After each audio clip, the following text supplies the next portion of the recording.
সবচেয়ে প্রিয় এই রক্তটিকে যারা একদম জলাঞ্জলি দিয়ে এই রক্তের ব্যাগ ভরে রক্তটি যখন একজন মুমূর্ষ রোগীকে দেয়, এটি শুধু মানবতা যারা অর্থ চায় না তারাই আমাদের কাছে শ্রেষ্ঠ মানুষ।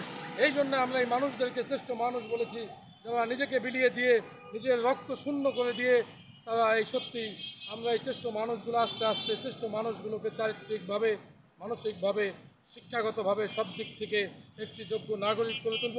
আর আমাদের এই যে পরিকল্পনা, আমরা দক্ষিণ সিটি কর্পোরেশনে আমি একজন মেয়র পদ প্রার্থী, আমার 24 লক্ষ ভোটারের দ্বার প্রান্তে আমরা গিয়ে একটি বাণী আমরা সবসময় দেই, প্রশাসক সাহেবকে একটি বাণী দেই, চিফ ইঞ্জিনিয়ার আমিনুল সাহেবকে একটি বাণী দেই, সম্পত্তি শাখার হাসিমা ম্যাডামকেও আমরা একটি বাণী দেই, আমাদের প্রিয় নেতা বড় ভাই ইঞ্জিনিয়ার ইশরাক ভাইকেও আমরা অনুরোধ জানাই, আজকের যারা শিশুরা আজকে তাদেরকে সত্যি শিশুদের আজকে নিরাপত্তা নেই।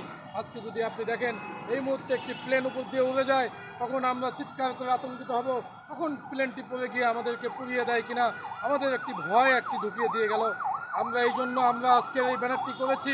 আমরা সরকারের কাছে দাবি করতেছি, আগামীতে এই ঢাকা সিটি কর্পোরেশনের বাইরে আরও 10 কিলোমিটারের মধ্যে কোনো বিমান চলবে না। প্রশিক্ষণের দরকার নেই, আমাদের জীবন দরকার।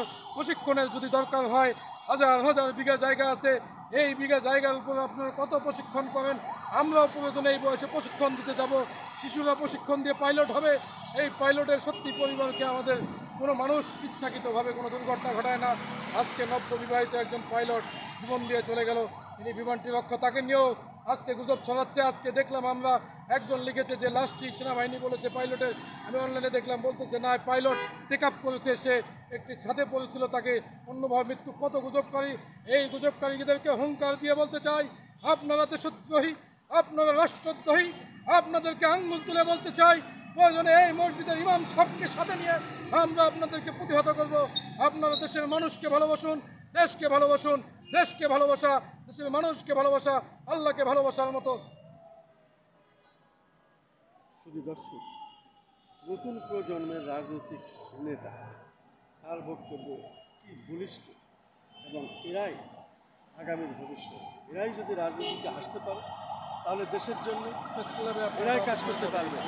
বিশেষ করে দেশ জাতি নিয়ে যারা ভাবে তারাই আসলে রাজনীতিতে আসুক, আমরাও এটাই চাই।